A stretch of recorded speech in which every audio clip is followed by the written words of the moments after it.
Trump just made his play against China, and most people don't even understand the chess move that he made. But it's so wild because this is going against everything that the US has fought so hard for. The US capitalism was built on a free market, and yet that idea and that concept is getting pushed to the side as a way to hedge against China's moves. And whether you like it or not, the US has finally decided that they're going to take ownership into private companies. Companies like Intel, Lithium Americas, MP Materials, and US Steel. Now, it wasn't just like money, right, that was getting pushed out. And I'm going to get into how they did it here in a little bit. But this regime is calling it the new economic strategy. This is about national security. This is about protecting us from China. But this is much bigger than just a hedge against China's manipulation of the free market. This could completely change how the economy in the US is structured, and for sure it's going to change how your money is invested. So here's like what's actually happening. In the last few months, the US government has quietly taken ownership in US companies. 10% of Intel because of the microchips. 15% of MP Materials because of the rare earth mining. 10% of Lithium Americas.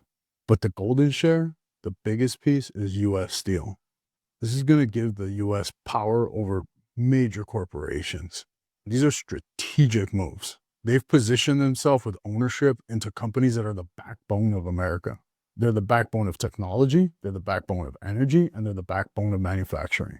And they'll sell it as this is a way for us to protect American jobs. That's the narrative that they're going to be pushing. But the reality, this is going to completely embed and blur the lines between public and private. So why does this matter to you? Because when the government owns a piece of a company, they're not just investing in it, they're manipulating it. When the US government owns a piece of a company, that's the biggest influence you can have. Think of the tax incentives, think of the defense contracts they're going to get. Think about how the US government wanting the company to move in a certain direction is going to influence it regardless of its position of being 10%, 1%, or 100%. And now you got to think about that company and how it's going to make business decisions. If it's got the US government backing it, you think it's going to make decisions based on what's best for the customer?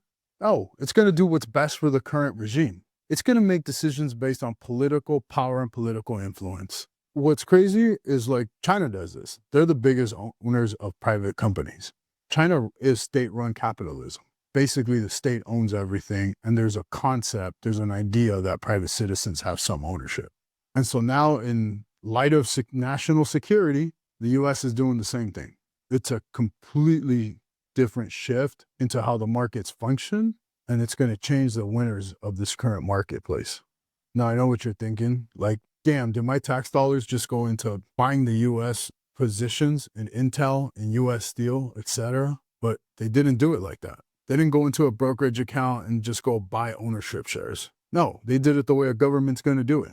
They're using political acts and government-led loan programs to be able to go in and take ownership of these institutions. An example of these would be the CHIPS Act, the Defense Protection Act, and they're leveraging the loans through the Department of Energy. So what are they doing, right? They're saying, hey, instead of us giving you these loans or us giving you these grants, how about we fund your project, but in return, we want equity in your company. It's nuts. Imagine the bank, when you went to go take a mortgage, said, hey, we'll lend you the money to buy the house. You'll make the payments, but we own 20% of it. Like, who's going to sign up for that? But if the bank was the person making the decisions in your household, probably have no choice. This move is highly strategic. The craziest part is it's a nice, quiet, peace, and calm way of taking control. And the timing couldn't be more perfect. The US is saturated with $37 trillion worth of debt. And so the government, they can't just go and give money away. They're too broke. So now they got to start positioning themselves differently. It's a part of a global power shift. The race between the three major powers, the US, China, and Russia, it's getting out of control. They're racing for energy, they're racing for technology, they're racing for minerals, and whoever's going to control these three is going to control the future. On the surface, it looks like China has the lead. They control 90% of rare earth refining, 70% of lithium processing, 80% of solar panel production. And meanwhile, they're making their play to divide global systems. China, Russia, India, Brazil, all coming together to battle the US and the US dollar. And now, trade isn't a guarantee to be done in US dollar. It's getting challenged as a world's reserve currency. And so we'll see how long it holds its power. So now that America is going to start buying its dollar back, It's protecting itself and defending the US dollar as a dominant force in trade. This is the new way of tactical warfare for the US.